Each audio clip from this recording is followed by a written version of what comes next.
Fala galera da segunda série, tudo bem? Vamos lá corrigir mais um plano de estudos, beleza? Então vamos lá, questão número 1, né? Tá falando sobre as massas de ar, beleza? Então vamos lá. Você já deve ter visto no telejornal a famosa frase: frente fria é responsável por fortes chuvas caídas sobre a região tal. Pois é, acontece que quando uma dessas massas se desloca, leva consigo as condições de temperatura e pressão e umidade características de sua área de origem. Com isso, forçosamente, altera as condições climáticas dos lugares que conseguem alcançar sua trajetória. Sobre o tema das frentes e massas de ar, assinale a alternativa incorreta, ou seja, assinale a alternativa que está errada. Beleza? A. As massas de ar deslocam-se com base em um determinado padrão global, responsável pela articulação e circulação geral atmosférica. Sim, as massas de ar geralmente elas partem de um lugar e vão para o mesmo lugar, elas não mudam muito as suas direções. Tá? Existe um padrão de movimentação dessas massas de ar, então essa aqui está correta. B. As frentes de ar ocorrem quando há um choque entre massas de ar, geralmente de características diferentes. Exatamente. Quando a gente diz que existe uma frente fria que está chegando em um lugar, quer dizer que duas massas se encontraram, gerou-se uma nova característica térmica que é fria. Então, por isso o nome frente fria. Quando diz que é uma frente quente, né, é porque o choque dessas duas massas de ar gerou uma massa de ar quente. Então, é uma frente quente, tudo bem? Então, a letra B está correta. C. Quando as massas de ar originam-se em regiões oceânicas, costumam ser frias e secas. Quando se originam em regiões continentais, costumam ser quentes e úmidas. Galera, na realidade está trocado aí, né? Quando a massa de ar se forma em cima do oceano, devido a ter uma quantidade de água e de umidade muito grande, essa massa de ar formada em cima, sobre o oceano, ela vai ser mais úmida, ok? Sempre. E a massa formada sobre o continente, devido à distância, né, com o oceano, devido à falta, né, de umidade naquela região, ela vai ser mais seca. A temperatura vai variar do local de origem, tudo bem? Mas a umidade depende se está próximo ou longe do oceano. Então a letra C está incorreta. É ela que a gente vai marcar. Vamos ver a D aqui só para ter certeza, né? Letra D. As massas de ar polar recebem esse nome porque se originam nos polos do planeta, correto? Ou seja, em regiões de elevadas latitudes. Sim, exatamente. As massas de ar polar, né, o próprio nome já sugere, elas se formam nas áreas polares do nosso planeta. Então, a única que está errada aí é a letra C. Então, marca aí, letra C de casa, tudo bem? Então, vamos lá. 2. Complete o quadro com as características das massas de ar atuantes no Brasil. Galera, é uma questão discursiva aí para você, né, escrever aí umas características básicas das massas de ar. Vamos lá. Primeiramente, eu vou falar uma característica em comum entre algumas delas, ok? As massas de ar equatorial atlântica, equatorial continental e tropical atlântica são todas quentes e úmidas. Essas três massas de ar, elas são quentes e úmidas. Então, a característica de temperatura entre elas é igual, tudo bem? São massas quentes e úmidas. Qual é a diferença entre elas? Vamos lá. A massa equatorial atlântica, ela se origina lá no Atlântico Norte, ok? E aumenta a pluviosidade do norte do país durante o verão, tá? Essa é a principal função da massa equatorial atlântica. No verão, aumentar a temperatura do norte do país. Tudo bem? Massa equatorial continental.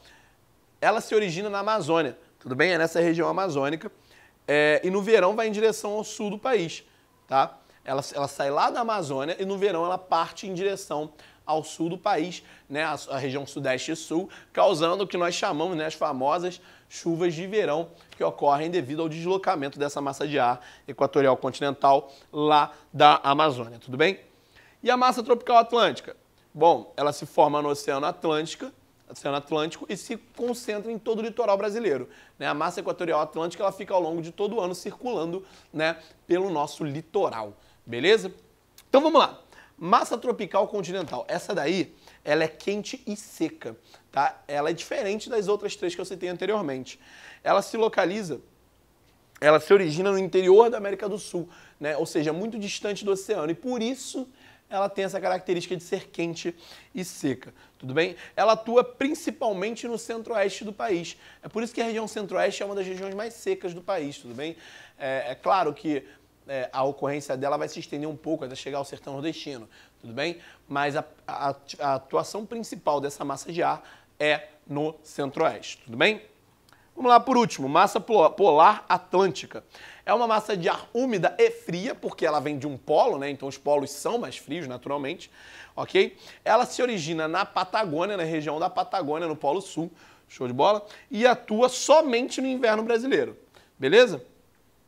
Ela causa o fenômeno da friagem, na região sul do país, e as geadas, né, no finalzinho ali da região sudeste, próximo de São Paulo. Tudo bem? Ela surge na Patagônia e vai avançando pelo litoral brasileiro, tá? Durante o inverno, que vai baixando as temperaturas no litoral durante o inverno, como nós conhecemos. Tudo bem? Então, preenchemos esse quadro aí, né? Beleza, tudo tranquilo. Vamos para a questão 3. As diferentes bacias hidrográficas possuem diferentes utilidades e importâncias para a sociedade. Em regra geral, as bacias planáuticas com relevos mais íngremes e acidentados possuem um potencial hidrelétrico superior às bacias de planície. Ok? Com base no exposto, podemos afirmar que a bacia amazônica possui um baixo potencial hidrelétrico em seu leito principal. Correto? Porque a bacia amazônica ela tem predominantemente rios de planície que são ruins para a geração de energia elétrica, porque eles não têm um fluxo de água muito forte, tudo bem? 2. Bacias hidrográficas com baixo potencial hidrelétrico tendem a apresentar uma maior navegabilidade. Sim, por quê?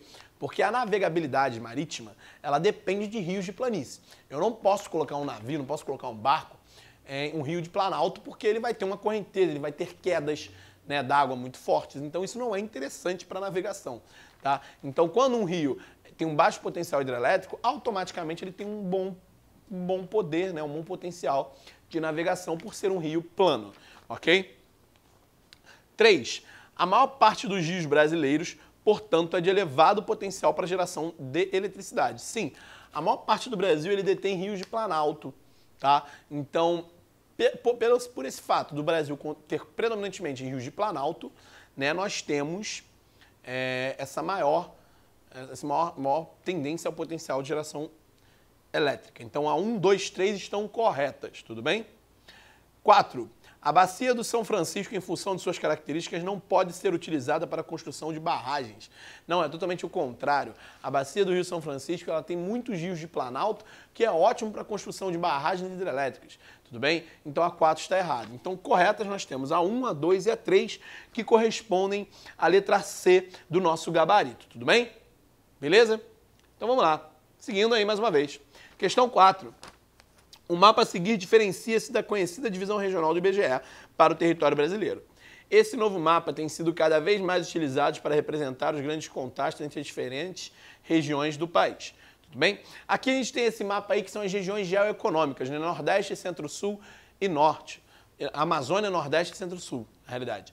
Tudo bem? Ela leva em conta várias características geoeconômicas e não só a divisão regional do IBGE. Leia as afirmativas que se relacionam com os diferentes complexos regionais do país e assinale a alternativa correta. Tudo bem. Número 1. A Amazônia, em função de sua grande superfície devido à sua baixa ocupação demográfica, não apresenta áreas de conflito fundiário. Galera, embora seja uma área de baixa densidade demográfica, é uma área de concentração fundiária muito intensa, onde existem sim muitos conflitos por essas terras. Isso historicamente, desde o início, né, da República Brasileira, vem existindo esses conflitos fundiários. Então, a número 1 está errada, é falsa. 2. Há muitas décadas, o Nordeste tem se caracterizado como região de grande dinâmica populacional. Tudo bem? Através de migrações intrarregionais, em especial do sertão para o litoral, como fornecedora de mão de obra para outras regiões, com destaque para Centro-Sul. Sim, a mecanização da produção no Nordeste fez com que o trabalhador nordestino tivesse que sair do Nordeste para a região Centro-Sul em busca de emprego, de novas oportunidades, em busca de uma melhor condição de vida. Então, a número 2 está correta, está verdadeira. 3. O Centro-Sul, embora também seja palco de graves contrastes sociais, possui a maior concentração do PIB do país, uma vez que aí se encontram os principais polos industriais e centros financeiros do Brasil. Sim, né? O Centro-Sul corresponde à região Sul e boa parte da região Sudeste, que são áreas de intensa movimentação financeira, né? São Paulo, Rio de Janeiro, né? Grandes capitais, Curitiba, Florianópolis, que movimentam muito dinheiro e movimentam também um grande mercado industrial e financeiro. Então, né, as verdadeiras são as questões 2, são as alternativas 2 e 3, que correspondem à letra E no nosso gabarito. Apenas 2 e 3 estão corretas. Tudo bem? Vamos lá, galera. Questão número 5, tá? Leia. O fenômeno dos rios voadores.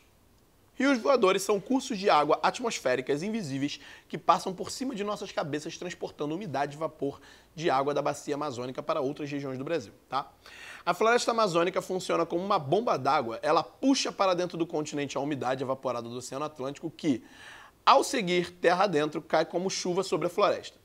Pela ação da evapotranspiração da floresta, as árvores e o solo devolvem a água da chuva para a atmosfera na forma de vapor de água, que volta a cair novamente como chuva mais adiante.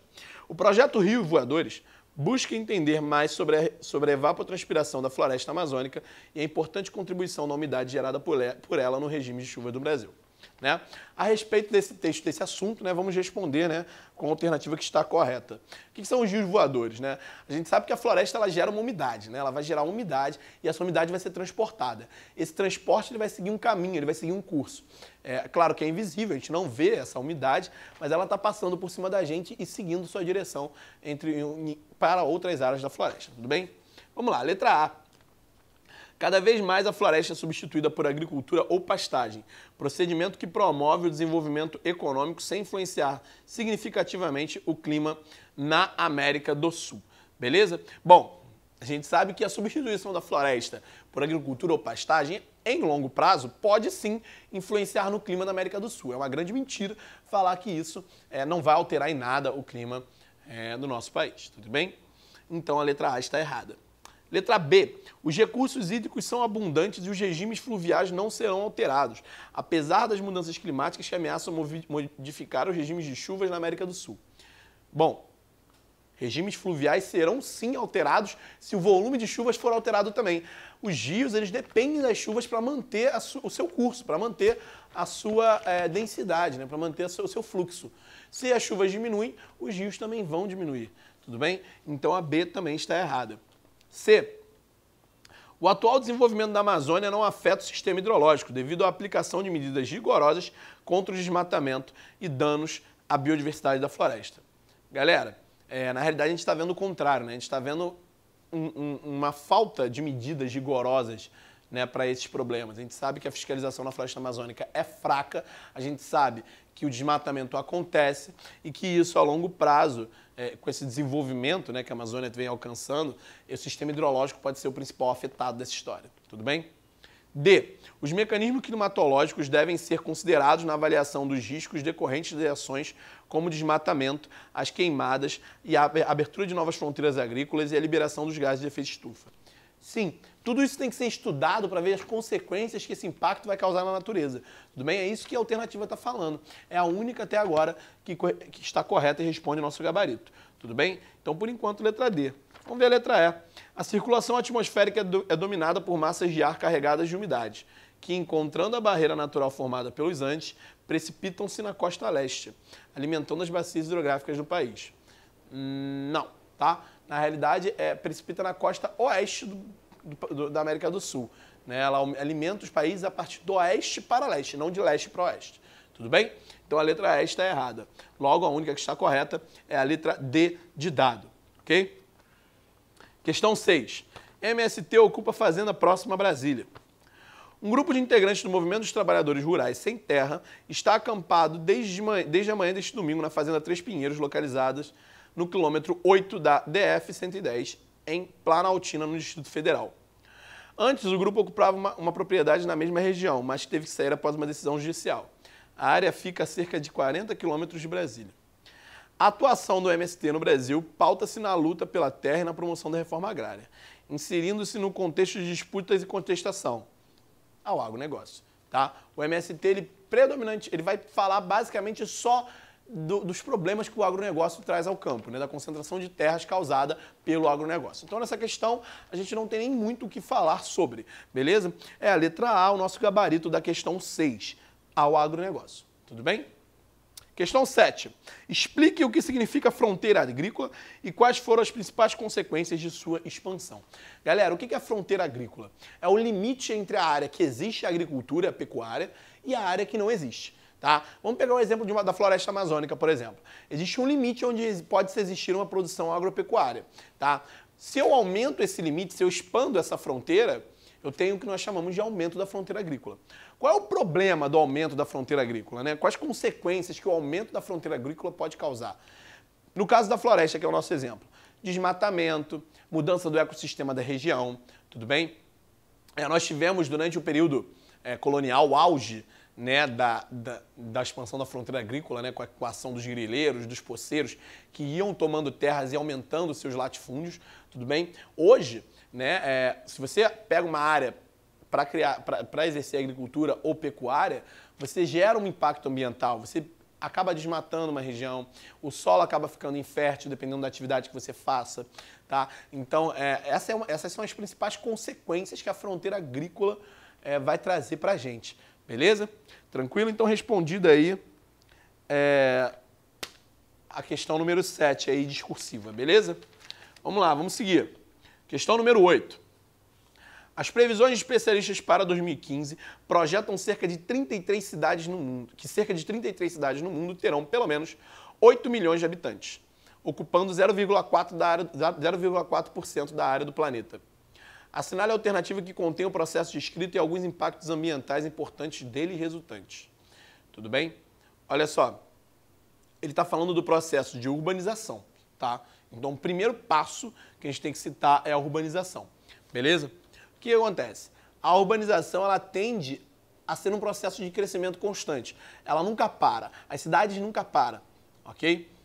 A cidade não para, a cidade só cresce, né? A cidade, ela tende a sempre aumentar o número de habitantes, aumentar o seu tamanho, se verticalizar, aumentar o tamanho dos seus edifícios, tudo bem? E conforme esse aumento acontece, vai acontecendo o quê? O que nós chamamos de segregação socioespacial.